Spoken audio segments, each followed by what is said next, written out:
only been 1 week since the historic shakeup of campaign 2024, and what appeared like a possible rout is now a race. Since Vice President Kamala Harris seized the Democrat spotlight, she's received a tsunami of grassroots support and cash, 2/3 of it from first-time donors. At the same time, former President Donald Trump, who rallied supporters in Tennessee and Minnesota this weekend, is carving out new lines of attack in a reshaped campaign.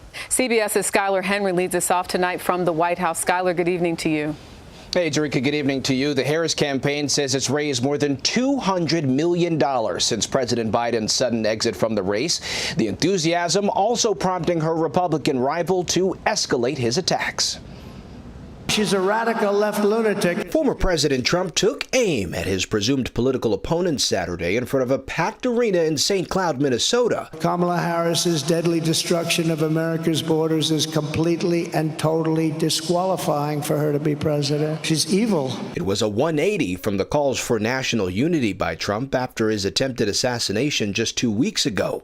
At the same time, Trump's VP pick, Ohio Senator J.D. Vance, is facing closer scrutiny following past comments including criticizing childless Americans in political leadership. No, you should never say anything to hurt anybody's feelings, but when you look at all these interviews by J.D., was talking about how the Democratic Party has abandoned the traditional family. Potential Harris running mates slam the rhetoric and are punching back. It's exactly why Donald Trump's attacks aren't going to work. I mean, 2 nights ago, he called her a bum. If he wants to see a bum, he ought to look in the mirror.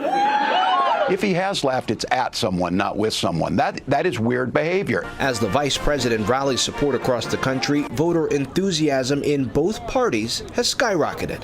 We don't take anything for granted. That's why we're supporting Donald Trump as much as we are.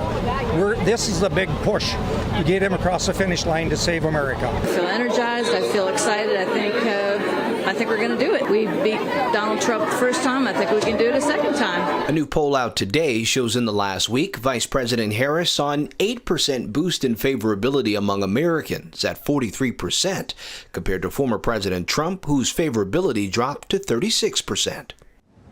You know, on another topic, CBS News has learned President Biden is expected to unveil his proposals to reform the U.S. Supreme Court during a speech tomorrow in Texas. That plan would include introducing term limits and a code of ethics for justices, both of which would likely require congressional support. Jerika. All right, so much happening. Skylar, thank you.